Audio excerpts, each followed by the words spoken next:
Благодарам, председателе, почитувани колеги пратеници.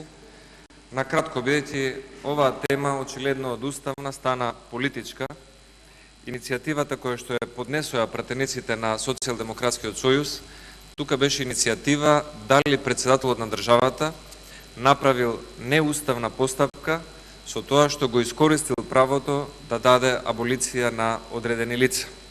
Ставот на ВМРО-ДПМН и тогаш и денес беше јасен. Не се согласуваме со таквиот политички чин, бидејќи политички цениме дека не беше потребно да се превземе овој уставно основан потек. Затоа и денес тврдиме дека она што го направи председателот Иванов законски е уставно, но политички не беше исправно.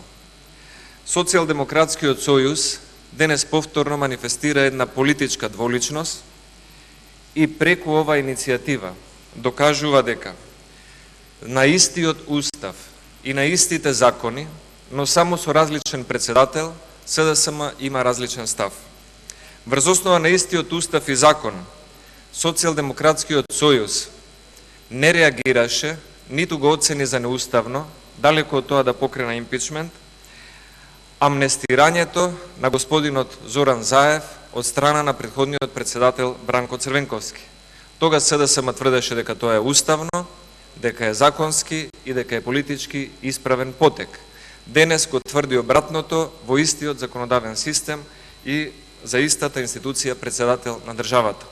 Според тоа се гледа дека СДСМ има различен став кога има различни личности на функцијата председател на државата. Тоа што беше уставно за Бранко Црвенковски, според СДСМ не е уставно за Ѓорѓи Иванов. И обратно. СДСМ бара Ѓорѓи Иванов како председател на државата да се појави во собранието и ние немаме ништо против тоа. Но истовремено СДСМ не сака во собранието да се појави и Катица Јанева, која што има законска обврска пред собранието да даде извештај за своето работење.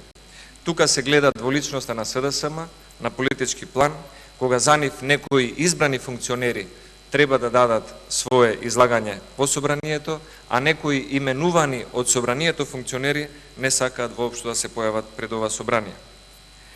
И она што на крај имаме да го порачаме како ВМРО-ДПМН, да го повикаме од оваа говорница председателот на државата Ѓорѓи Иванов да ја повлече последната аболиција за единствениот политичар во државата Зоран Заев во однос на криминалниот случај Глобал. Не сме да има амнестирани политичари. Благодарам.